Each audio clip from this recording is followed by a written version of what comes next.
so we'll have a rolling start. So are you all set? You're all set. Cool. All right. Well, in that case, welcome to Too Weird to Live, Too Rare to Die. That's the second show in a row. I've butchered the intro. A podcast telling the stories of founders, investors, and operators working to turn the world we live in into a better place. So Nick Hazell from V2 Food, welcome to the show. Thanks for coming and joining us today. Lovely to be here. Cool. Good Wherever stuff. You're Yeah, absolutely. Hey, Nick, so we have a tradition at Too Rare to Die, and that is that I'll throw it over to Wallo to welcome us in with a song he's prepared for you. Okay, let me send you the lyrics just in case you need to hear exactly what I'm saying. Yeah, Matthias, please hit it.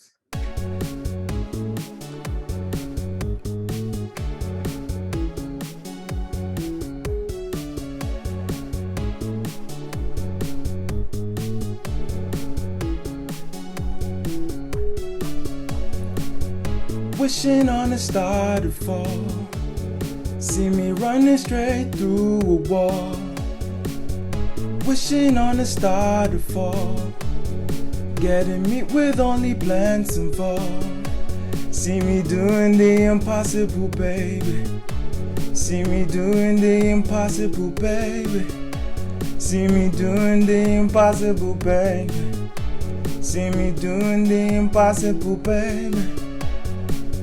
Wishing on a star to fall, see me running straight through a wall.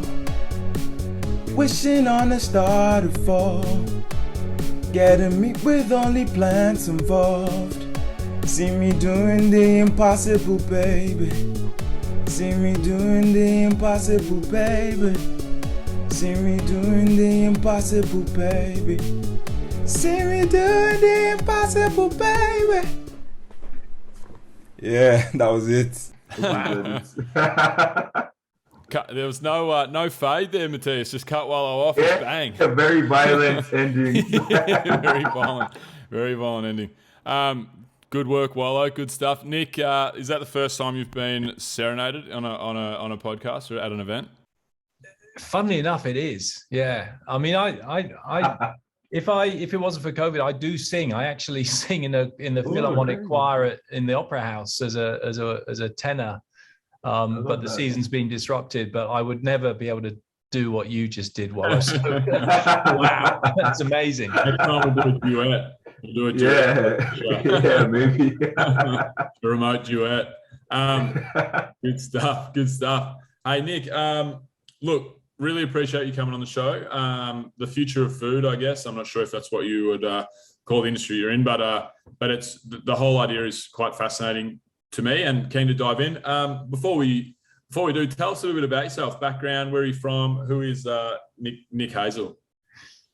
Yeah, well, who's Nick Hazell? So my background, I'm a Brit originally. So I grew up in England. I studied engineering at Cambridge, and I was all set for a career in either electronics or aviation or that sort of stuff. And I started my career after a degree and a master's in manufacturing technology at Cambridge in an aerospace company, actually making countermeasures and electronic warfare.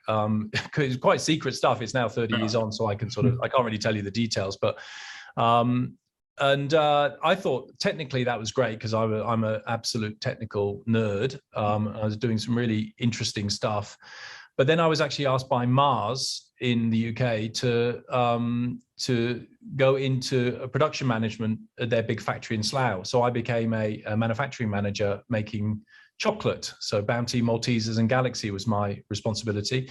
And it began a career in the food industry. I was clearly not cut out for manufacturing because I was changing things and experimenting way too much.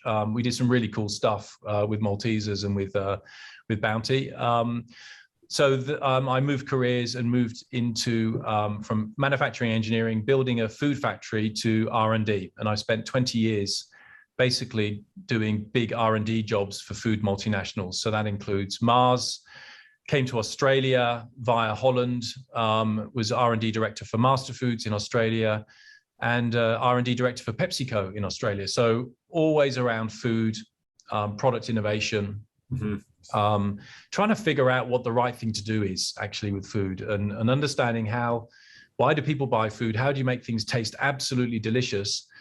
But always in the back of my mind, it's sort of, well, how do you also make it nutritious, and how do you make it sustainable as well? I know when I was in Master Foods in Australia, we organized a big conference with the CSIRO. And it was actually to help the owners of the company map their visions, I guess, for the next 20 or 30 years. And it was all around sustainability. Wow. This is almost like 20 years ago. Yeah, right. The scientists were kind of saying, and I actually asked them the question, that you're with friends here. There's no other scientists that are going to sort of critique you. What do you really think is happening to the planet?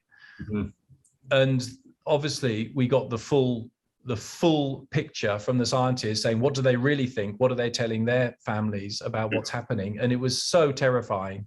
And this was obviously known 20 years ago. It's really known 40 years ago, but we're just not doing anything about it. So that was the my journey. I came to V2 actually after leaving PepsiCo. I started teaching innovation at UTS, consulting to big multinationals, and I was asked to start the company. And I can tell you a bit about the V2 journey, but yes, I was asked to start the company nearly 3 years ago now. Did you say you were asked to start the company? Yeah, it was a conversation. So what happened? There was a conversation with me, the head of the CSIRO, and a guy from Main Sequence, which is the venture capital company from the CSIRO. And we were talking about this plant-based meat thing that was happening abroad. And the question was, could we do something in Australia? Is there something that we could do here? We have the scientists of the CSIRO. We've got an agricultural system in Australia. I knew a little bit about product development and about food innovation. Could we do something? So I did a little bit of work to come back to them, say, yes, actually, I think we could do something here.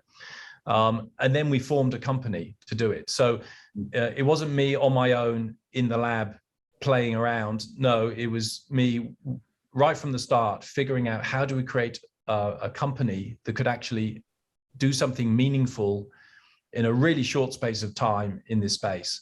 So yeah, it was a sort of not a traditional founder story. I'm a shareholder in the company, if you like, but I'm not, the guy beavering away in the background for 5 years before we launched the company. No, this is very much. Yeah, it's interesting. It's interesting, yeah, because I noticed that was the way that you verbalized getting the company off the ground. It's not the usual way that somebody thinks about. Normally, it's the life mission, and it's the thing that's been itching them at the back of their mind and in their subconscious. And then it was like, oh yeah, so I was asked to say. I was like, what? never heard that before. So how did you go about with the CSIRO and Main Sequence? How did you go about structuring? Because it's come about in a different way than most. How did you go about structuring the founding team and getting the right pieces in place to actually hit the ground running and make a bit of a dent? Yeah. I mean, the first thing is you've got to get to a product that convinces us that it's delicious and people want to buy it. There's any number of inventors that fail simply because the consumer just doesn't want it. You get so caught up in the technology, and then you don't actually go to a consumer and just check that they actually like it. So job number one was create, and this for us, this was the V2 Whopper for Hungry Jack's, and Hungry Jack's is also an investor in this enterprise. And so what we did is we worked really, really hard, the most insane timings, to build the technology to create the structure that's the basis of V2 Food Meat, if you like. And that was using CSIRO technology, but also build all the flavor systems, do all the product development, and get it to a prototype, which we were then showing to consumers in a little restaurant in Darlinghurst, Hungry Jack's in Darlinghurst, and checking that is this good enough? And we got to a point in June of that year that we started the 17th of January 2019. And I was doing basically, there were 3 sites in CSIRO, one producing texture, one working on flavor. And I was, and then we had the place where we make the Whopper, which is essentially the same place where the Whopper's made. And I was doing a weekly circuit, going from one to the next, trying to break through texture, go to the flavor, see what we could do on flavor, take it to the burger machine. Does it make a burger? Does it cook right? And then going around, basically I did that for 6 months. And we got to the point where we showed the burger to Jack Cowan, who's the guy behind Hungry Jack's, and his team. We've been doing it for quite some weeks. Every week we'd be showing what we'd come up with. And every time I was sort of confronted with the reality, it's not good enough. And I knew it. But then we got to the point where he tasted our Whopper. He tasted his Whopper side by side. And he said, "You're not good enough." And I'd heard that a few times. But then he said, "Yeah, this is not right." It was his Whopper. So that was the point where we said, right, we're there. The guy who's eating the most burgers. The Turing test of the Whopper world. And then we had a choice. It was June, and then we said, right, we want to launch this thing. But it was coming up towards, I said June, July. It was coming up. By the time we could actually manufacture this thing, it would take a few months or longer. But Jack said, look, you can't launch anything in Christmas. So it's either you get it in October or it's going to be March for the next year. And we said, we can't wait. This thing has happened. We got to. So we went for October, and we managed to go from lab sample through to full production and supply chain in about 2.5 months, which insane. Wow. Totally insane. Oh, that's crazy. That is crazy pace. Knowing nothing about the industry, I tell you, if this was back in the multinationals, I'd still be in the lab, in the R&D lab. Sure. And now we're sort of the #1 plant-based meat in Australia, and we're really big in Asia and China, and growing exponentially. So it's a very different when you're in a startup than when you're in a multinational. Agility, not nowhere near. So in terms of growing a plant-based meat company, Nick, what is when you're trying to communicate what you do, why you do it, how it tastes, how people should feel with the product, what is it around that that is the most important? Because everybody that eats meat likes meat. What are we trying to do? Are we trying to who are we trying to convince? Are we trying to get them off meat? Are we trying to make them flexitarians? And how do you communicate all this to your ideal buyer persona, I guess? Well, we're doing this podcast. What is it now? It's Wednesday. On Monday, we launched an ad, which is probably the answer to your question. Look, the thing about meat that we've got to recognize is that we love it. It's absolutely delicious. It's right up there. Well executed meat would be up there with things like chocolate. It can be that good. And the reality is that we're wired to love meat. It's not. There's not an accident why we love meat. We're kind of wired to love meat because meat is nutritionally really important, particularly when you go back to our evolution. Hunter-gatherers.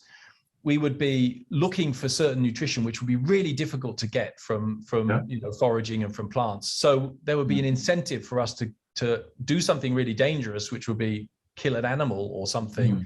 And the incentive, like with everything that drives us, there's an evolutionary advantage in us wanting to eat meat and actually to cook meat. Interestingly, what we crave is actually cooked meat. So. I'm not going to get into evolutionary biology, but it's really cool to think back. Why is it that we do what we do? Why are we driven by certain wants and needs? And it all goes back to our evolution. Now, meat is programmed in. So we could say, look, we know that meat is damaging the planet, and and we talk to the sustainability and obviously meat eating globally is probably the biggest problem to sustainability. It's even bigger than transport in terms of carbon. why are we doing this thing? Why don't we just become vegans? And there is a small percentage of the population who have done that. They said, look, we believe so much in sustainability, we're going to become vegan. And just work really hard. And when I go to a conference, I often ask people to put their hands up. How many people are vegan? And I get normally a few percent, you know, maybe even 3 or 4%, because I tend to speak at conferences where there's probably more vegans than average. And then I say, well, how many people have tried to be vegan? And then I get maybe 25%. So a lot of people have tried. I've tried. When I was a student, I had a go. I lasted a month, and then I thought, I've got to eat meat. I can't do it. And I didn't know what to cook. And then how many people are worried, are trying to reduce their meat intake? Then I get 2/3 of the room. Everybody wants, and even talking to cattle farmers and stuff, they're all reducing their meat intake, either for sustainability or for health. So our job, to be really clear, is we love the fact that the vegans love our product, and great, and they do. So that is the category today. We will fail completely if we do not attract mainstream meat buyers who love meat to buy us. And the only way we're going to do that is if it's as delicious, and not just delicious as in, oh, that's nice, that's acceptable, I might buy that, because they won't. But nice as in, oh, I want that. It's like that sort of meat, almost craving. It's got to be that good. And it's got to be cheap. Must be the same price as meat. I go to the grocery, my meat bill, it's gone down a lot since I've started V2, but that was the most expensive thing when I was going around, Coles or Woolies. You look how much you spend on meat. It was like 1/3 of my groceries was meat. Wow. It's expensive. So how can we ask people to pay more?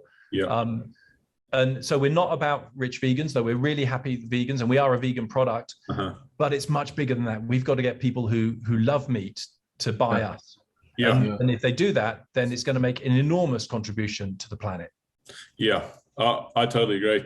I think of what you just mentioned, very similar to a product that we have around carbon offsetting, and the way that we pitch the way that we talk about our target market is we're not trying to convince if you talk politically, which you probably shouldn't hear, but the far right, if you want to call it. We're not trying to really preach to that demographic. We're not really preaching to the already converted. We're kind of trying to move people in the middle, and I think it's probably pretty similar for you, it sounds like. So Nick, what, in terms of the percentage of people, say, for example, the average, I don't know any of these stats, obviously, say the average meat eater consumes 5 portions of meat a week or 7 portions, whatever it is.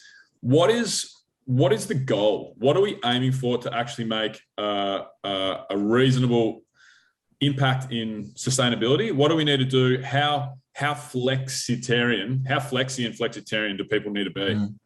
Yeah, look, I think, again, you could go into absolutes and say, right, you just got to get rid of all of your meat and try and get to carbon zero. It becomes daunting. So what we want to do is make it as easy as we possibly can for people to reduce their carbon footprint. And we know that for the average Australian, probably their meat consumption could be up to 1/3 or more of their carbon footprint will be their meat consumption. So, but look, just to be really clear here, I would be really happy if we succeeded in having a dramatic reduction in meat consumption, and for most of the people who bought us to not even know. It's like, yes, they know, but it's not that they're doing it because they want to have a really delicious meal on the table that everyone loves. So I think it's not right for a company that's designing food to require the consumer to be a better person. We can want that, but we're humans. We get driven by, we make dumb decisions all the time because we're let's just make sure that when you buy food, it's about, does it taste really good and do people like it, and can I afford it? And keep it simple. In the background, we'll be doing enormous amount of science to make sure that our product is carbon zero and even carbon positive. And the other thing is just it's interesting you say, well, how much meat do we eat? The way I look at it, I look at the global numbers. So in Australia, we eat sort of about 120 kilos of meat per person per year.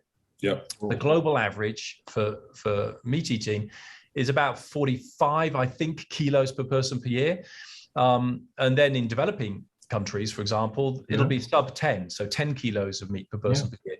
I kind of joke that if you get the average vegan in the world and you say, hey, why are you a vegan? They'll say, oh, hang on, I'm not a vegan, I'm just poor. Yeah. And then what happens is as they get richer, they will eat more and more meat. And you see this all the way through. I mean, 40 years ago, China was eating 10 kilos of meat per person per year. Today, they're eating 60 kilos per person per year, and Hong Kong eats 130 kilos. Yeah. So if you know where China is going, it's going from 60 to 130, and you do the maths on that, India, and it is terrifying. How much, the Amazon's gone, every single bit of land is 100%. Growing soy or feedstock to feed the animals that we want to eat. That's the journey we're on today if we don't do something really quickly. Yeah, it's like all the developing nations with their obviously meat consumption, but also energy consumption in general. When people come into a better quality of life, they consume more things, which is putting us in a tricky position, because you don't want to begrudge people of the opportunities that the rest of the Western world that is more developed has had. I think that the way I look at it actually is a bit more positive. I mean, let's make meat really cool in Australia, plant-based meat, V2. So all the cool people in Australia, this is where it's going. It's a little bit like in if you go to Africa and you there's no telephone infrastructure, there's no landlines. Actually 20 years ago you'd think that was a real problem, and now they're all, they have mobile phones, all of their banking is done through phones. They've gone straight to the solution. The solution actually is plant-based meat. So going straight to the solution and miss out that clunky sort of phone line stuff that was 20 years old, that's great. We go straight to the high tech, the cool solution, which is plant-based. And our job is to make it really aspirational, because this idea that developing countries should bear the burden when actually the problem was caused by us feels unfair. But plant-based meat's cool, it's delicious, it's affordable, it's what the developed world is moving towards. Why shouldn't the developing world also move towards it? And is that part of your plan, Nick, in terms of, I mean, you mentioned China, obviously India are probably very similar, going through the same transition. Is that part of the plan for V2 Foods, or is V2 Foods, do you want to be a super established brand in ANZ for the time being before moving to the other regions? And also, how do you make it, obviously it's going to be easy with economies of scale, but how do you make it affordable for developing nations as well as the price you would charge in Australia and New Zealand and the like? So our strategy is number one in Australia. In order for us to export, Australia exports meat to the world, and we're part of that story in a way. Our meat just happens to be made from plants, but we're exporting the best plant-based meat to the world. So that's kind of our mission. So being number one and being big in Australia, we're learning all the time. It's a pilot plant for us. We're learning how to work with retail. We're learning how to convert meat eaters into the category. We'll take that story globally. But what we're doing is we're looking, where is the most meat consumed? Because that's the biggest impact. China is the place where the most meat is being consumed and the biggest growth in meat consumption. So if we're going to make a difference on a planetary scale, which is what we have to do, we've got to be in China, and so that's a priority for us. And we are looking at developing countries. It's a very different model, but it's kind of interesting when you think about it, because every country has a meat industry. We've been eating meat for thousands of years. Every country has a meat industry, and it may look a little bit different, but it's still a system that supplies meat to consumers that they cook in their dishes that their grandmother taught them how to cook. And there's a food system, and every country has all that. So our job is to plug into that system so that it's easy and it's cheap and it's available and it's affordable. And we're not going to try and change the system, because that could take generations. We want to plug into the system. So if it's in Australia, it's buying mince in Coles. That's where your meat is.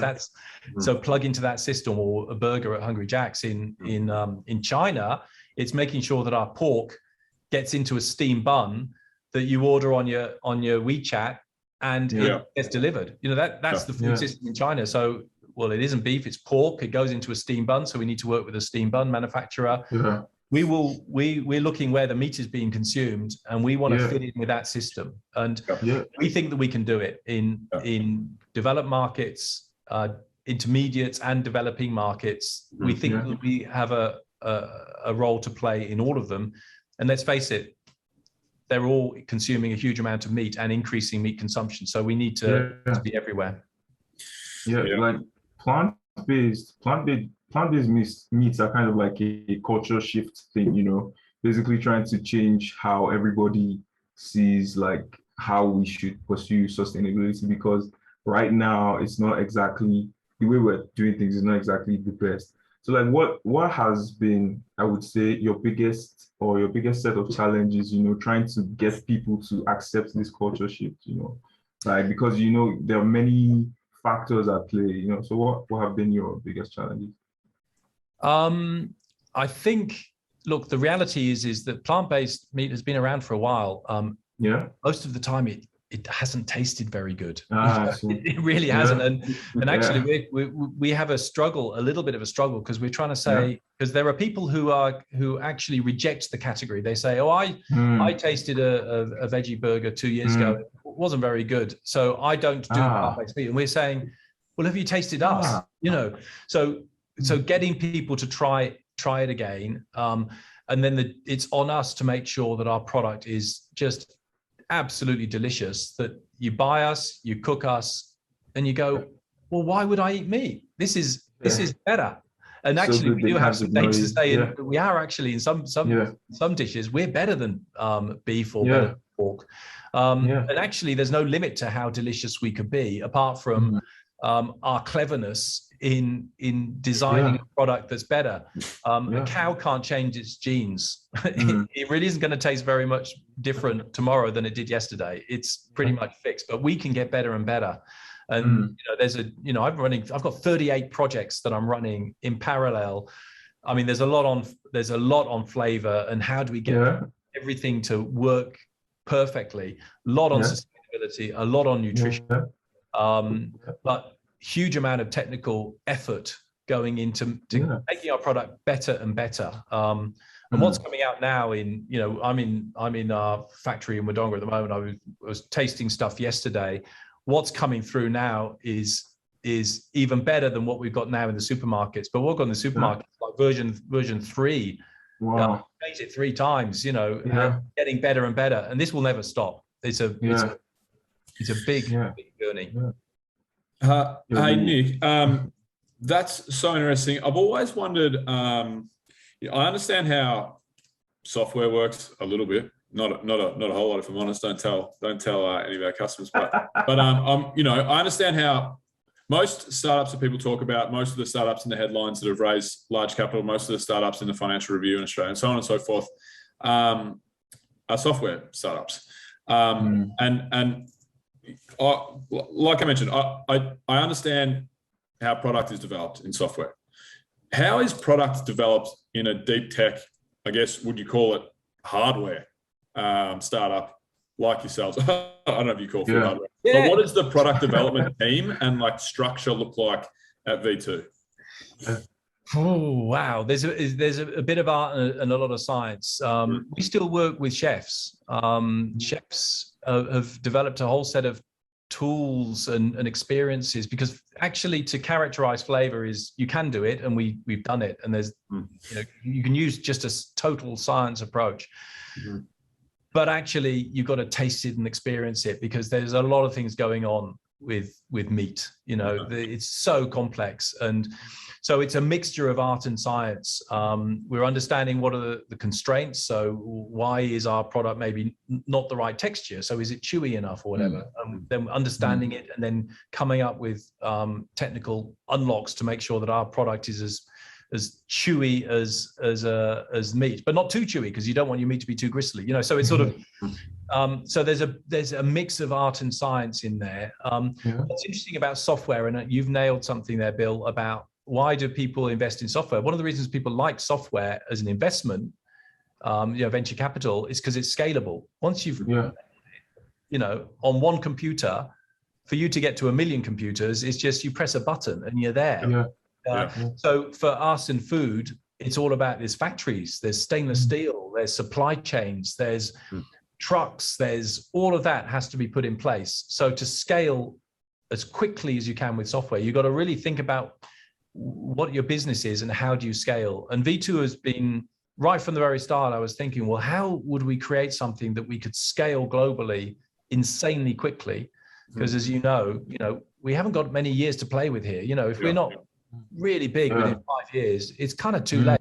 Winning this war slowly is losing. We've got to get there fast. So we've designed the business so that we can work with existing manufacturers. We can go into any supply chain in any country and say, right, here are our ingredients. You convert what you're doing, which was making meat, into making plant-based. We'll help you do it. And we can turn you around into a plant-based meat manufacturer in minutes and hours. Wow. And then there you go, do what you were doing before, but now it's all plant-based. And that's a way of us scaling, because then we don't have to build all that infrastructure from scratch. It's already there. And that's a bit of sort of thinking that we're doing, because otherwise, we might be very proud of our delicious sort of recipe, and it's the best in the world, and we're feeding 100,000 consumers, and there's 10 billion of us shortly. So we've got to find a way of scaling. And taking that into account, what other mechanisms, what other levers are you trying to pull? Obviously, you've raised a relatively significant amount of money in the short term, and everybody who's, all of the, I guess, cultured meat, future of food, plant-based and so forth, everybody is cheering you on. Believe me, I think, and I'm talking about from consumer perspective. Obviously, you would know from VCs that back you, any investment you got. Everyone wants this to work. So you've raised a good amount of money so far. What other mechanisms, what other levers are you pulling in order to, like you said, win the war fast?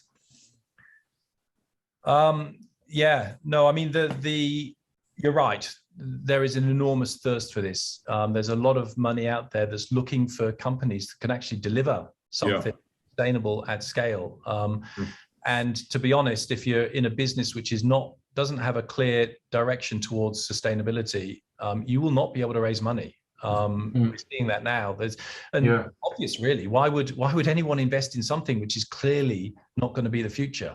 So you're right. What the venture capital people are looking for is people who have the ability to scale, and people who have the technology base that might give them the reason to actually solve these problems. It's not like plant-based meat exists, we're done. No, there is a huge amount of invention that needs to happen.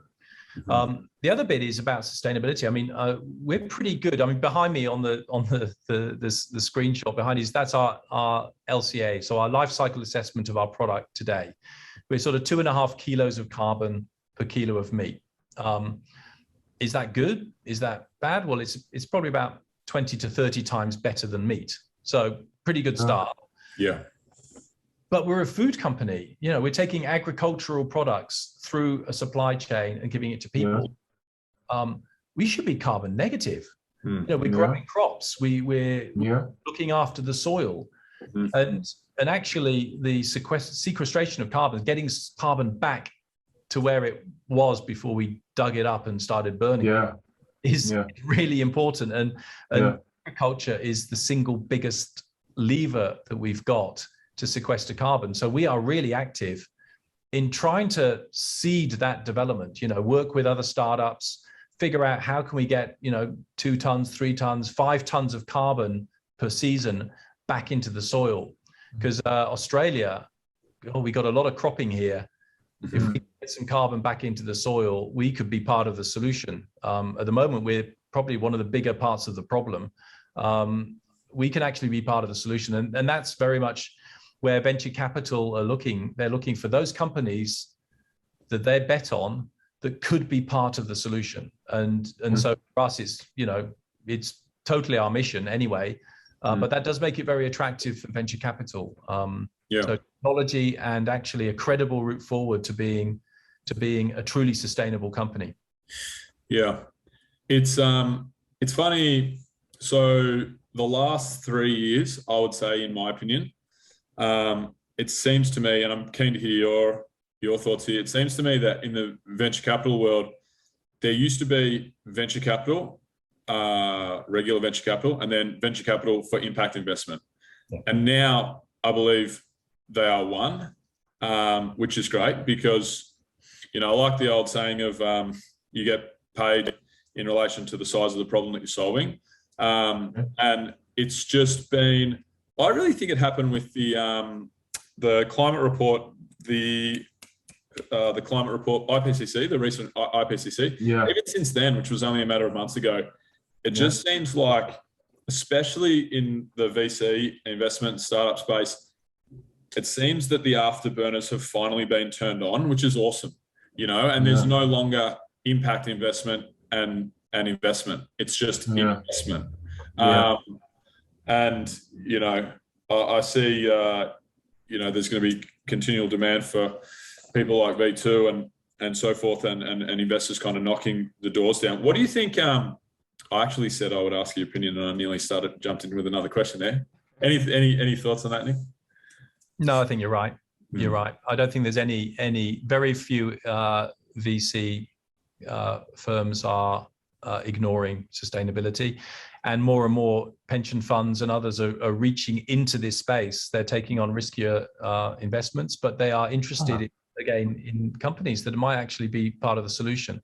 Because long term, you would not do a long-term investment with a pension fund. Actually, you would probably be prosecuted for doing a long-term investment in something that was clearly unsustainable. That would just be, your risk profile would be, there's a governance principle now which is coming into play.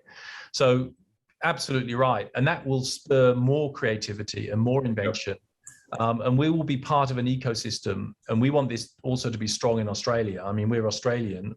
We have the levers here to really create a vibrant system an ecosystem of invention and innovation in this space. And we want to be, a good citizen and play our part. We have this sort of view that we want to be, 5 or 10% of something which is enormous. We don't want to be 50% of something which is a small niche. So we've got to, so from our perspective, we really want this to be an enormous industry in Australia, and to think globally. Clearly solving the problem for 25 million isn't the problem. The problem is a 10 billion population problem that we've got to solve. So let's think outwardly, not just think about Australia. One of the things that, just on a side note to your point there, one of the things that I liked, you've mentioned the word invention a lot of times, and we posted at Athyna a head of product recently, and the first line in the job description was, "Hey there, are you an inventor? Do you like creating digital things, so on and so forth, blah blah blah, whatever." It's funny because 200 years ago we had inventors, and now we have startup founders. But I actually think of startup founders, particularly people in deep tech and so forth, as inventors, and it's just nice to hear you use that word, because people that are really crafting the future of the world we live in, especially at such an important time, will be looked back on hopefully in a couple hundred years as like the more important people that live through this time. It's a bit deep and funny, but it's the inventor thing is. Well, I love hearing it, because that's really what you and other startup founders, deep tech startup founders, really are. I mean, there's a problem to be solved, and it's actually a systemic problem. A lot of these problems that we've gotten into with climate change and sustainability it's kind of good people in a system which forces us to do really, really dumb stuff. And it's not that it's evil people. They're kind of in a system which is motivating them to go in the wrong way. And we need to invent a different system. So we kind of part of that journey. I taught innovation for 4 years at UTS. We started a degree called Creative Intelligence and Innovation. And really good to think about, what is this invention thing? What are we trying to do here? What's the real problem that we're trying to solve.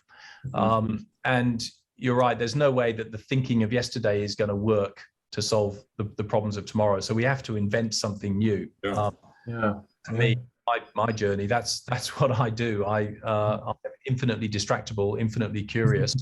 So don't ask me to preserve the status quo, because I can't. And it's the ideal, forum for me to really let rip on reinventing how do we do food in a way that's actually sustainable. So there's still plenty of problems to solve. Don't get me wrong. There's a lot of invention still to do. Absolutely. I've got one question before I'll throw it over to Wallo, who'll wrap us up. So, Nick, what does the future of V2 Food look like? Say, best case scenario, 5-10 years in the future, we bump into each other and I ask you what's been happening, how's V2 Food going? What do you tell me? 5 years. I don't like thinking much beyond 5 years, because I really think that if we haven't made a significant impact in 5 years, we're kind of too late. We will be a global food business of impact. We will be a significant proportion of meat consumption globally. That's it. We would have demonstrated what a carbon negative company looks like. So we'll have shown the way, and saying, well, actually all food companies should be carbon negative. I think 5 years is a real horizon to have done that.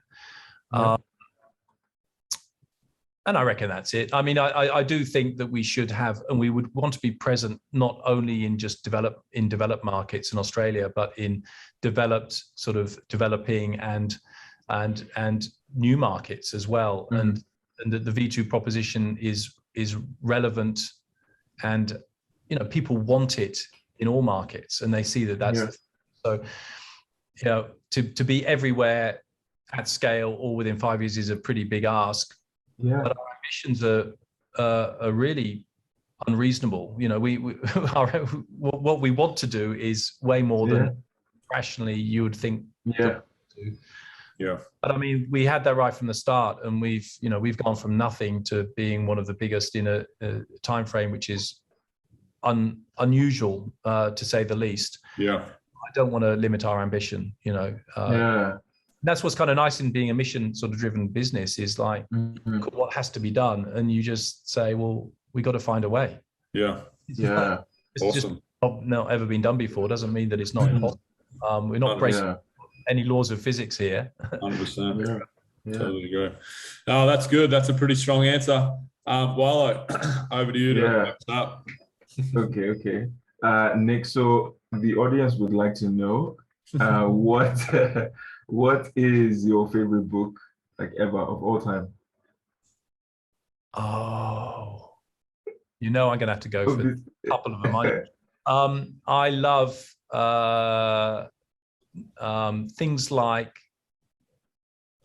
a book I've read actually 3 times, and it's only a relatively recent book, was Sapiens. Sapiens, and that talks to humans on the planet and our evolution, and actually gives you the big picture of, okay, who are we? We're a bunch of rather strange ambling apes wandering around the planet. Just kind of got lucky, started growing this big. We learned how to cook, and suddenly there's 10 billion of us, and we're running things as if we're we haven't evolved 10,000 years. We're still ambling people, so I love that, because it gives me the context, and I understand now why is it that we do and the job is to design around that. So any sort of sciencey book I'll read. I taught my kids to read English by reading Harry Potter, so that's still very still a big place in my heart. Coolest dad ever. Books, and if you've ever read Sapiens, you've got to read it. I have to. I now have to.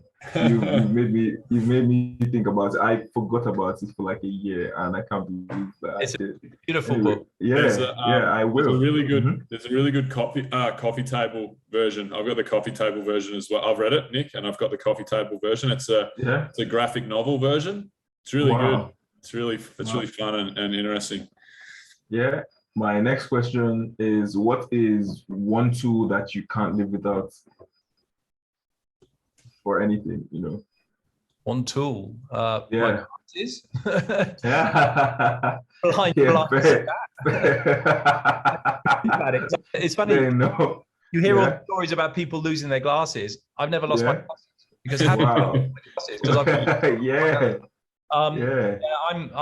obviously use my phone a lot. I'm recording, making photos all the time, really grabs, and it's very difficult to imagine a world without a mobile phone. That's kind of it. I'm pretty simple. I don't have I think that's pretty much it, and lots of books. Yeah. I think you're the Elon Musk of like futuristic food, you know, basically. That's how you sound to me, basically, to be honest. Yeah. And my final question is, what advice would you give, you know, entrepreneurs everywhere, you know, any piece of advice about anything, you know, that you've been thinking about lately? Yeah, I don't, it's difficult for me to give advice. What, I mean, I could say, just do it and you'll be really successful. But I started and really hard doing a startup. Yeah. It's the hardest thing you can ever do. But it gives you a chance of doing something really, really big and really meaningful. And you're kind of, so I would encourage people to think about what's the problem they can solve with their skill set and having a go with it. But I would hesitate to say, oh yeah, we should all do startups, because it's a really tough journey. You've got to really want it. So what other advice? I mean, is it really for startups? Is the advice for startups? I think be really clear about what it is, what's the problem you're trying to solve. Yeah. If you solved it. Is it actually, I know it sounds simple. We go down the tunnel and we get into we got to solve this. And then you imagine you've solved it. Was that useful? And we really spend our energies solving useful problems to solve, because otherwise we just say, oh, that's neat. Now neat is, but it's got and useful at the same time. And then at least we're not wasting our time, because worst thing is you devote 5 years of your life, you've solved it, and then you go, well, no one really wants it, and it doesn't. It's not useful. So think a lot about what it is, what problem that we're going to solve. Thank you so much. Let me throw it back to Doc to kind of wrap everything up. Nice one. Yeah, spoken like a true mission-driven founder there, Nick. Awesome stuff. So, hey, going to get you out of here. Where can people find you, Nick? Where can people find out more about V2 Food? Where can they buy? Anything you want to plug? Now's the time. Yeah, we're everywhere where you buy meat. We're in the supermarkets, Coles, Woolies. We're advertising. You plug in V2 Food into Google, you will find various materials. You can find out how to connect with us and find out where your nearest restaurants or your nearest retail outlet is, and get involved. We're on a mission here. We want people to really, think deeply about sustainability and the environment, and think about what it is that each individual can do. So yeah, we're not shy. We're out there, and I'm an introvert. I don't. This would be my normal thing, but we've got to do what we've got to do, and be very high profile, and we'll take some hits because of it. But again, this problem is too big for us to sort of be invisible out there and stop it. So v2food.com. There you go. Awesome stuff. Well, on behalf of the team, Nick, absolute pleasure talking to you, mate. You're absolutely tackling one of everyone on the planet's largest issues, and you should be super proud of yourself, mate. It's inspiring to talk to you. So, thanks so much for coming on the show. That's it from us, I think. Lovely talking to you. Cool. Good luck. Cool. Good stuff. All right. And that's a wrap.